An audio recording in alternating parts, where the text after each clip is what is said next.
ఎంత గొప్పది దివ్యమైన ముహూర్తం పెట్టారో అంత అద్భుతమైన ముహూర్తం పెట్టాలి. సరే బాబు. సరే అంటే కాదు, ఈ సీమంతానికి మీరు పెట్టే ముహూర్త బలంతోనే నా భార్య ఆనందికి అందం, అదృష్టం, మంచితనం, విధేయత అన్ని సలక్షణాలు గల ఆడపిల్ల పుట్టాలి. ఒక్క మాటలో చెప్పాలంటే మళ్ళీ నా ఆనంది లాంటి అమ్మాయే నాకు పుట్టాలి. అవునవును పంతులు గారు, గుణవతి, రూపవతి, శీలవతి అయిన అమ్మాయిని, అంటే ఇలా నాలాంటి అమ్మాయిని పెళ్లి చేసుకుంటారు ఎవరైనా. కానీ మా బావ వీటన్నింటికీ బోనస్గా పెళ్లికి ముందే ఎవరితోనూ గర్భవతి అయిన దాన్ని పెళ్లి చేసుకున్నాడు. తులసి, అయిపోయావే నా చేతిలో. ఇప్పుడు తులసి అన్న మాటలే రేపు అందరూ అంటారు. వాళ్ళ మీద కూడా ఇలాగే ఎగురుతావా? అదేంటమ్మా, ఆనందిని ప్రేమగా చూసుకుంటానని చెప్పి మళ్ళీ అంతలోనే అలా ఎలా మారిపోయావమ్మా? ఈ రాక్షసి మళ్ళీ నీ బుర్ర పాడు చేసిందా? నీ మెదడు తినేసిందా? అదేం కాదు. ఆనందికి సీమంతం చేయించాలన్న నీ ఆలోచన చాలా మంచి ఆలోచన. కానీ ఈ కానేలు కామాలు ఎందుకత్తయ్యా? నువ్వు చెప్పాలనుకుంది పూర్తిగా చెప్పి ఈ సీమంతం కార్యక్రమానికి ఫుల్ స్టాప్ పెట్టు. అబ్బా, నువ్వు ఆపవే. అది కాదత్తయ్యా, ఎటూ జరగని సీమంతం గురించి ఇలా సాగదీయడం ఎందుకు అని. వీడి చేత తన్నులు తింటే గాని నీ నోరు మూతపడదు. కాస్త నోరు మూసుకునుండవే. అది కాదురా అశ్విన్. అమ్మా, ఆనందికి సీమంతం చెయ్యాల్సిందే. ఎంతసేపు నీ మాటే తప్ప ఆ తర్వాత ఆనంది పడే బాధ గురించి ఆలోచించవా? ఇందులో బాధపడ్డానికి ఏముందమ్మా? ఏముందా?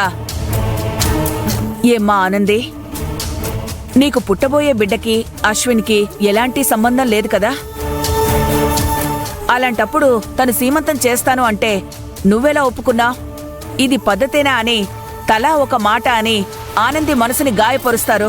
ఎవరినైనా అలా వాగమను, అప్పుడు చెప్తాను వాళ్ళ సంగతి. ఎంతమంది నోళ్లు మూయిస్తావు బావా? ముందు నీ నోరు మూయిస్తే. రే ఆగరా, నేను చెప్పేది కాస్త విను. లేదమ్మా. బాబు అశ్విన్, ఆనంది పేర సీమంత ముహూర్తం పెట్టాలి, అంతే కదా? నేను ఇంటికి వెళ్ళి మంచి ముహూర్తం పెట్టి మీకు ఫోన్ చేసి చెప్తాను. అలాగే పంతులు గారు, మీ డబ్బు. ముందు పని, తర్వాతే డబ్బులు.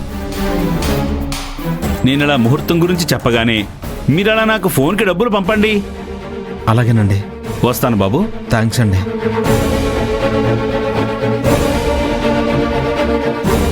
చూసావమ్మా, మీరు చేసిన గోలకి పంతులు గారు వెళ్ళిపోయారు.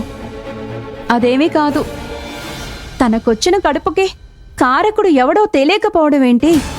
ఇలాంటి దరిద్రానికి సీమంతం ఏంటి? దీనికి నేను ముహూర్తం పెట్టడం ఏంటి అనుకుని వెళ్ళిపోయారు. హేయ్, నిన్ను. రే,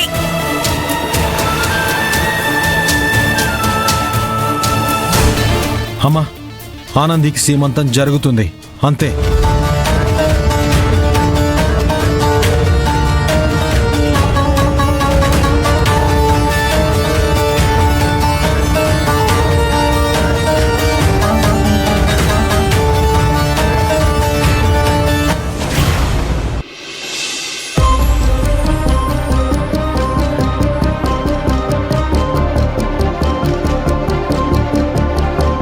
అశ్విన్, నేను ఒకటి అడుగుతాను, బాధపడవు కదా? బాధ్యత అనుకుంటే ఎటువంటి బాధలు ఉండవు ఆనంది, చెప్పు. అది అది అది అది అదే ఏది? అత్తయ్య గారు చెప్పేది కూడా నిజమే కదా? ఏంటి నిజం? అదే ఇప్పుడు నువ్వు చేసే దాని గురించి. ఏం చేశాను?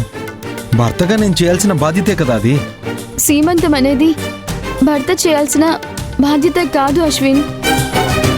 కడుపుతో ఉన్న కూతురికి పుట్టింటి వాళ్ళు చేయాల్సిన బాధ్యత. మెట్టినింట్లో జరిగి ప్రసవానికి తీసుకువెళ్ళాలి. దాన్నేముంది, అమృత్ ఎలాగూ ఇక్కడే ఉంది. అత్తయ్య మామయ్యని, అదే మీ అమ్మా నాన్నల్ని ఇక్కడికి పిలిపిస్తే సరిపోతుంది కదా. నువ్వూరికి వెళ్ళవు గానీ వాళ్ళొస్తే సరే కదా. అది కాదు అశ్విన్, నేను చెప్పేది కాస్త. ఏమంటావు? అందరిలాగా సీమంతం చేసుకునే అదృష్టం నాకు లేదు అంటావు, అంతేనా? అశ్విన్, ముందు నేను చెప్పేది విను. సరే, ఏంటో చెప్పు, వింటాను. అత్తయ్య తులసి చెప్పినట్టు నిజంగానే నీకు ఈ బిడ్డకి ఎటువంటి సంబంధం లేదు కదా. అలాంటప్పుడు నువ్వు సీమంతం చేయిస్తే నలుగురు నానా రకాలుగా అనుకుంటారు.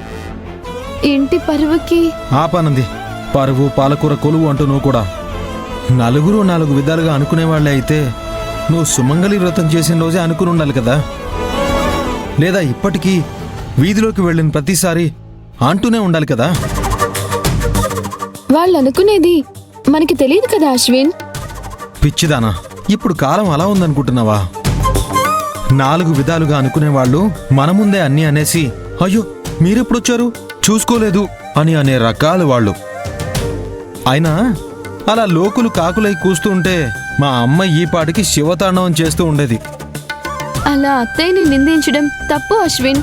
అవును తప్పే.